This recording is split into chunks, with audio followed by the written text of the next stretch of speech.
사회문제 탐구에서는 사회 문제 및 탐구 과정에 대한 이해를 기초로 하여 학생들의 실생활에서 찾아볼 수 있는 다양한 사회문제 사례들의 이를 적용하고 사회문제 해결을 위한 방안을 탐구하도록 구성되어 있습니다. 학생들이 주도적으로 탐구 대상이 되는 사회 문제를 선정하고 탐구하는 과정을 통해 이에 대한 해결 방안을 모색할 수 있도록 계획을 세워 자료를 수집하고 분석하여 원인을 파악하는 능력을 함양하는 것을 목표로 하는 과목입니다.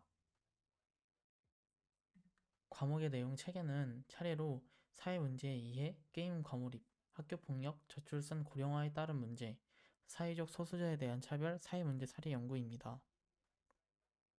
다음으로 수능 관련 및 평가 정보를 말씀드리자면 먼저 사회문제 탐구는 수능 및 출제 과목입니다. 수능에 선택되는 사탐 과목은 다음 표와 같습니다. 생활과 윤리, 윤리와 사상, 한국지리, 세계지리, 동아시아사, 세계사, 경제, 정치화법, 사회문화입니다. 평가 정보는 사회문제 탐구는 3단계 성취도 평가입니다. 등급은 나오지 않습니다. 사회문제 탐구의 장점을 3가지 말씀드리겠습니다. 첫째, 선행입니다.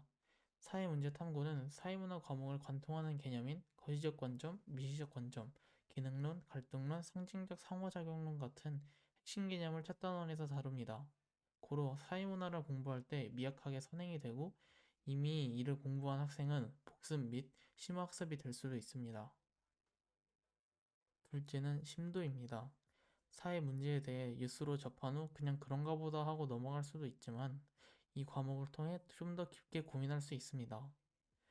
또 자신이 관심 있어 하는 분야의 이슈면 더 깊게 탐구하여 해당 분야의 지식을 쌓을 수도 있습니다. 셋째로 세특입니다. 교과 세특은 정말 학교 생활에 있어서 정말 중요한 부분인데요. 교과에서 다루고 있는 사회문제 사례와 자신의 희망 진로나 관심 분야를 연계하여 분석한 보고서 내용이나 활동 내용을 생기부에 기재할 수 있게 됩니다. 이것들은 학종을 통해 대학에 진학을 할 때 좋은 양분이 됩니다. 사회문제 탐구에 대한 오해가 있는데요. 사회과학에 관심 있는 학생만 수강해야 한다고 오해하기 쉽지만 그렇지 않습니다. 계열과 상관없이 지식정보 사회에서 기본적으로 강조하는 내용인 주체적이고 능동적인 탐구 능력의 향상에 최우선을 둔 교과이기 때문입니다. 사회문제 탐구와 관련된 진학학과를 나눠보자면 먼저 계열로는 언어문학계열, 상경계열, 인문과학계열, 법행정계열, 사회과학계열, 광고 언론 정보계열이 있습니다.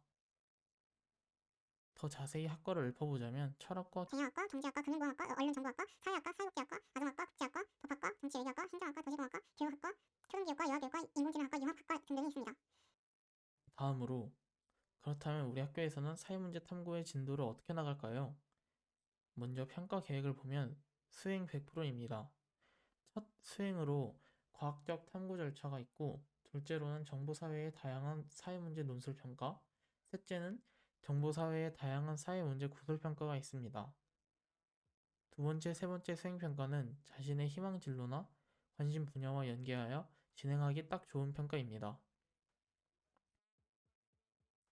사실 저는 이 과목을 수강한 적이 없습니다. 그러나 다른 학교 친구들이 이 과목을 수강해서 간간히 이야기를 듣는데 생기부는 내 진로와 연관되어 정말 내실 있게 잘 적힐 것 같다고 생각했습니다.